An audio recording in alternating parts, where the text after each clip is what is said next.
अध्यक्ष जी, इस युद्ध के कारण दुनिया में जो कठिन हालात बने हैं उनका प्रभाव लंबे समय तक बने रहने की आशंका है। इसलिए हमें तैयार रहना होगा, हमें एकजुट रहना होगा।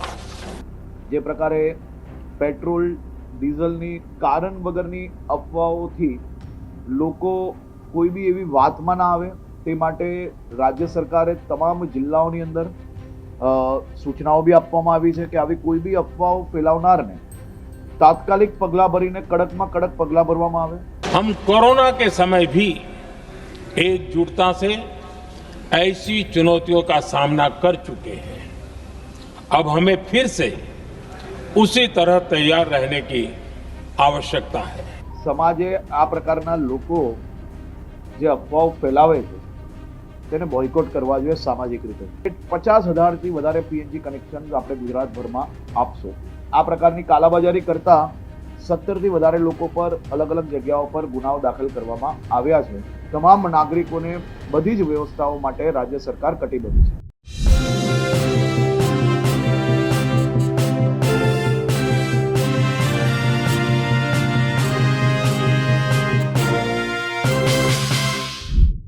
આજે ડેપ્યુટી સીએમ હર્ષ સંઘવીએ એક પ્રેસ કોન્ફરન્સ કરી। કોન્ફરન્સમાં તેમણે કીધું કે તમામ પ્રકારની વસ્તુઓ ગુજરાતમાં છે, ખાસ કરીને પેટ્રોલ, ડીઝલ અને ગેસ કોઈ અછત નથી।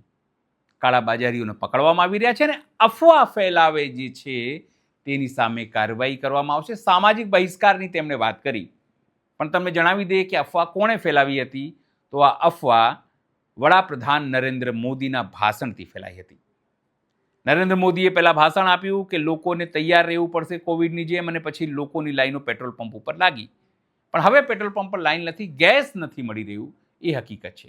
નમસ્કાર, હું છું ચિંતામણી પુત્ર અનિલ પટેલ। સ્વાગત છે આપનું અમારા વિશેષ કાર્યક્રમમાં।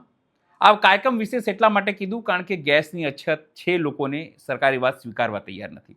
સરકારે એક હેલ્પલાઇન નંબર જાહેર કર્યું હતું થોડા દિવસ પહેલાં, તમને યાદ નહીં હોય પણ તમને હેલ્પલાઇન નંબર કહીએ, 1800-233-0222। આ નંબર તમને યાદ નહીં હોય તો ફરી સાંભળી લો, 1800-233-0222। આ નંબર ઉપર અમે જાતે સંપર્ક કરવાનો પ્રયત્ન કર્યો કે શું રિપ્લાય મળે છે, કેવી રીતે ફરિયાદ થાય છે। જે નંબર મેં તમને કીધું એ નંબર આપણે ફરીથી લગાવીએ છીએ। શું કહે છે પેલા સાંભળીએ। જ્યારે આ નંબર પર ટ્રેડ કરીએ આપણે, Transferring the call to our executive. Please wait. સાંભળ્યું તમે કે consumer education and research centre આના ઉપર લખેલું આવે છે, અને આઈવીઆરથી કહે છે કે ટ્રાન્સફર અમે અમારા જે બી એક્ઝિક્યુટિવ છે એને કરીએ છીએ। હવે જોઈએ ક્યાં સુધી આ એક્ઝિક્યુટિવ જે છે એ આપણો ફોન ઉપાડે છે। સંગીત ચાલુ થઈ ગયું છે, જો 1 મિનિટ પૂરું થઈ ગયું, કોઈ જવાબ નથી, કોઈ ત્યાં આઈવીઆર મશીન તો કોઈ રિપ્લાય નથી કે ભાઈ હા તમને અમે જવાબ આપીએ છીએ, જવાબ નહીં આપીએ, અથવા અમારા એક્ઝિક્યુટિવ વ્યસ્ત છે। લોકોએ શું સમજવું, ફરિયાદ ક્યાં કરવી, કારણ કે પોતાની જવાબદારી માત્ર બોલવાથી કે જે એક ટોલ ફ્રી નંબર આપી દેવાથી લોકો ત્યાં ખંડાયા કરે, ફોન કર્યા કરે, પણ કોઈ રિપ્લાય મળે નહીં। એટલે આપ જાતે સમજી શકો છો કે સરકારની જવાબદારી શું છે। 1.5 મિનિટ થઈ ગયું છે પણ હજુ સુધી કોઈ જવાબદારી નથી। ફોન આપણે ડિસ્કનેક્ટ કરીએ છીએ। સમજાવવાનો આખી ઘટનાનો પ્રયત્ન એ છે કે ભલે હર્ષ સંઘવી કંઈ પણ કહેતા હોય, ભલે હર્ષ સંઘવી કોઈ વાત કરતા હોય, પણ સરકાર ઉપર તમે વિશ્વાસ કરવું જોઈએ, પણ તમારા માટેની વ્યવસ્થા ગેસ સિલિન્ડરની તમારે જાતે કરવી પડશે, એ આ હકીકત છે। આ અફવા નથી, આ મેં તમને ડેમો દેખાડ્યો છે। પણ આવો સાંભળીએ સમગ્ર ઘટના કે કેવી સુફિયાણી વાતોના વડા, કારણ કે અમારા પોતાના એન્કર છે નિરાલી મહેરિયા, 10 દિવસ થઈ ગયા એમણે બુક કરાય ગેસ, એમના ત્યાં નથી આવ્યું, એ કેસ સ્ટડી છે અને સરકાર કહે છે કે અફવા ફેલાવો નહીં। પણ આવો સાંભળીએ કે હર્ષ સંઘવી આ વાતોના વડા કેવી રીતે કરી રહ્યા છે। એમની વાત ઉપર તમે વિશ્વાસ કરો તો કરો, પણ ગેસનું સિલિન્ડર તમારે જાતે વ્યવસ્થા કરવી પડશે। આવો સાંભળીએ હર્ષ સંઘવી શું કહી રહ્યા છે। ગઈકાલે દેશના લોકપ્રિય પ્રધાનમંત્રી આદરણીય શ્રી નરેન્દ્રભાઈ મોદીજી દ્વારા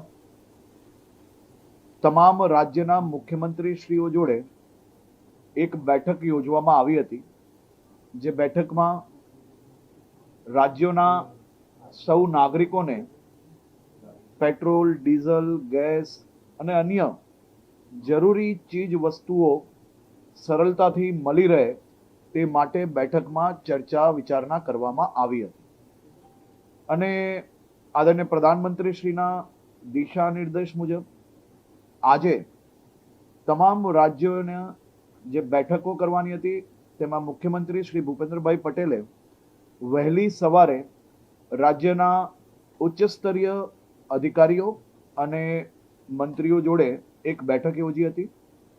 મુખ્યમંત્રી શ્રી સાથે આદરણીય મંત્રી શ્રી ઋષિકેશભાઈ, રમનભાઈ અને હું બી જોડાયા હતા અને તમામ અધિકારીઓ જોડે આવનારા દિવસોમાં રાજ્યના સૌ નાગરિકોને જરૂરી એલપીજી હોય, પીએનજી હોય કે પછી પેટ્રોલ, ડીઝલ કે અન્ય જરૂરી ચીજ વસ્તુ કે ખાતર, આ બધા જ વિષયોની આજની પરિસ્થિતિ અને આવનારા દિવસોની સપ્લાયની વ્યવસ્થાઓ આ જ રીતે હજી વધુ સરળતાથી લોકોને કઈ રીતે મળી રહે તે માટે મુખ્યમંત્રીશ્રીએ ખાસ કરીને વિભાગના સૌ વડાઓને સૂચના બી આપી છે અને ડિટેલ્ડ બેઠકની અંદર જે 5 દિવસ પહેલા જે પ્રકારે પેટ્રોલ, ડીઝલની કારણ વગરની અફવાઓથી લોકો કોઈ બી એવી વાતમાં ના આવે તે માટે રાજ્ય સરકારે તમામ જિલ્લાઓની અંદર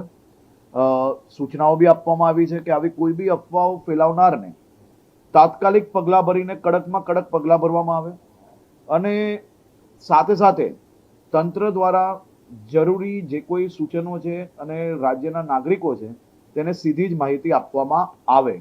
મારી રાજ્યના સૌ નાગરિકોને વિનંતી છે કે આ પ્રકારની કોઈ બી અફવાઓ તમારા ઉપર મેસેજો આવે તો આપ ડાયરેક્ટ સરકારી લાગતા વળગતા વિભાગમાં સીધી જ જાણકારી મેળવો, જેથી તમારે કોઈ બી પ્રકારના ધક્કાઓ કે લાઈનમાં કોઈ જગ્યા પર લાગવાની જરૂર ના પડે અને આવનારા દિવસોમાં બી આ બધી જ વ્યવસ્થાઓ રાજ્ય સરકાર પાસે પૂરતા પ્રમાણમાં હોવાના કારણે કોઈ બી પ્રકારની અવ્યવસ્થાઓ રાજ્યની અંદર સર્જાશે નહીં, પરંતુ તમારે સૌ લોકોએ બી આવી અફવાઓથી દૂર રહીને સહયોગ આપવો પડશે. કેન્દ્ર સરકારનો ખાસ કરીને આભાર માનવો પડશે અને આભાર માનવો જ જોઈએ આવી પરિસ્થિતિમાં જ્યારે અન્ય દેશોમાં બધી જ પ્રકારની વસ્તુઓની અંદર તકલીફ પડી. ઘણા દેશો એવા છે કે જે દેશોમાં એક દિવસનું વર્ક ઓફ આપ્યું છે, વર્ક ફ્રોમ હોમ આપ્યું છે. આપણા દેશમાં આ બધી જ પૂરતી વ્યવસ્થાઓ કરવામાં આપણી આ કેન્દ્ર સરકાર દ્વારા જે પ્રયાસ કર્યા અને પ્રયાસના કારણે આજે બી આપણે લોકોને પૂરતો જથ્થો જે કંઈ જરૂર છે એ મળી રહે છે. ખાસ કરીને રાજ્યમાં પીએનજી કનેક્શનને અગ્રતા આપવા માટેનો બી આપણે પ્રયાસ કરી રહ્યા છે. અમદાવાદની અંદર જે કોમર્શિયલ કનેક્શનો છે એ કોમર્શિયલ કનેક્શનો બી ટોટલ આવનારા 60 દિવસમાં 11,350 જેટલા કનેક્શનો આપણે જે છે એને પીએનજી કનેક્શન્સમાં લઈ જવા માટેનું આપણે જરૂરથી સફળતા પ્રાપ્ત થશે. એ જ પ્રકારે દેશભરમાં જે ગેસનું જે આપણું જે વિતરણ છે તેમાં ગુજરાત આજે દેશમાં મુખ્ય સ્થાને 23% પીએનજી ગેસ ધરાવતું કનેક્શન ધરાવતું રાજ્ય છે. એટલે આપણે મોટા ભાગની જે વ્યવસ્થાઓ છે એ પીએનજીથી સપ્લાય છે અને ખૂબ સારી રીતે સપ્લાય ચાલી રહી છે. હવે આવનારા દિવસોમાં સૌથી પહેલા હોસ્પિટલ્સ, સ્કૂલ્સ અને બીજી સામાજિક સંસ્થાઓ જ્યાં અતિ આવશ્યકતા ધરાવે છે એવી જગ્યાઓ પર પીએનજી કનેક્શન્સ તાત્કાલિક ધોરણે એને પહેલા પ્રાથમિકતાના ધોરણે એમને પહેલો મોસ્ટ પ્રાયોરિટીમાં આપણે લોકો એ કનેક્શન્સને આગળ વધારશો. આ ઉપરાંત દેશમાં 12% જેટલા સીએનજી ફિલિંગ સ્ટેશન એ બી ગુજરાતમાં કાર્યરત છે. ત્યાં બી બધી જ વ્યવસ્થાઓ કમ્પ્લીટ છે. વડાપ્રધાનશ્રીએ નવા પીએનજી કનેક્શન માટે કરેલી હિમાયતના પગલે રાજ્યમાં નવા કનેક્શન આપવા માટેનું કાર્ય યુદ્ધના ધોરણે હમણાં ચાલી રહ્યું છે. પાછલા 10 દિવસમાં 12,000થી વધુ પીએનજી કનેક્શન અને 300થી વધુ નવા કોમર્શિયલ કનેક્શનો અપાઈ ગયા છે. જે ટીમ છેલ્લા 2 દિવસથી 50 ગણી ટીમો એની અંદર કરવામાં આવી છે, જેનાથી લોકોને ઝડપથી કનેક્શન મળી જાય. આવનારા 10 દિવસની અંદર આ ટાર્ગેટ 50,000થી વધારે પીએનજી કનેક્શન આપણે ગુજરાતભરમાં આપશું. આ બેઠકમાં ખાસ કરીને જણાવવામાં આવ્યું હતું કે 1.28 કરોડ આપણા ત્યાં એલપીજી ધારકો છે. તમામ લોકોને વ્યવસ્થિત રીતે મળી રહે એલપીજી ગેસ તે માટેની બી વ્યવસ્થાઓનું ખાસ કરીને સુનિશ્ચિત કરવામાં આવ્યું છે. આ 1,28,00,000 જે ગ્રાહકો છે અને જે પરિવારો છે તેને સંપૂર્ણપણે સમયસર ગેસ મળી રહે તે માટેની બી ટીમ દ્વારા આખી વ્યવસ્થાઓ કરવામાં આવી છે. ખાસ આ બેઠકમાં કોઈ બી કાલાબજારી કે પછી આવા સમયે ખોટી અફવાઓ ફેલાવનારો પર કયા પ્રકારે વધુમાં વધુ કડક એક્શન લેવામાં આવે તે માટે બી ખૂબ મહત્વની ચર્ચાઓ કરવામાં આવી છે.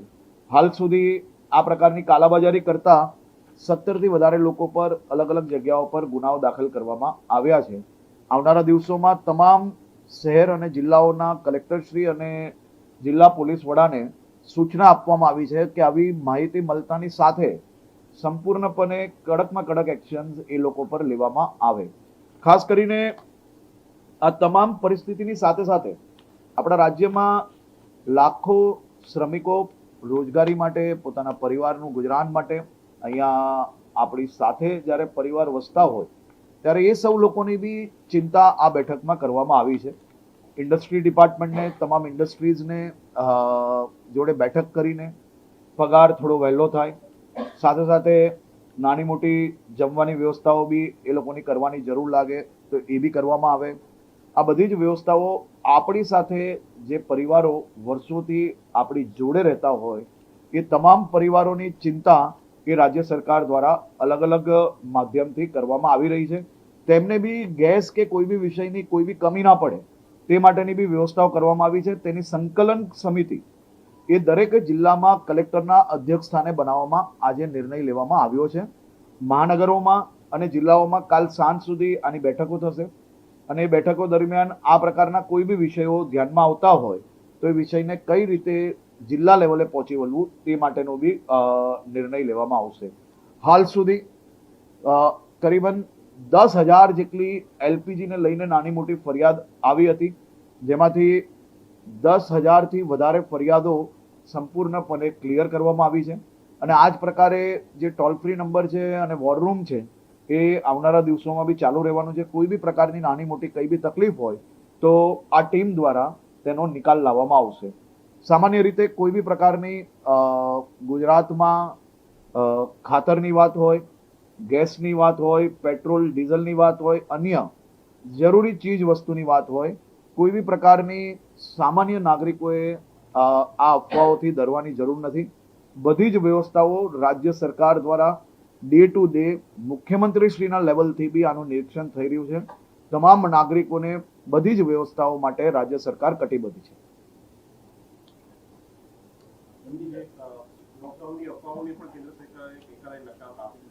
સામાન્ય રીતે મારું એવું માનવું છે કે સમાજે આ પ્રકારના લોકો જે અફવાઓ ફેલાવે છે તેને બોયકોટ કરવા જોઈએ સામાજિક રીતે.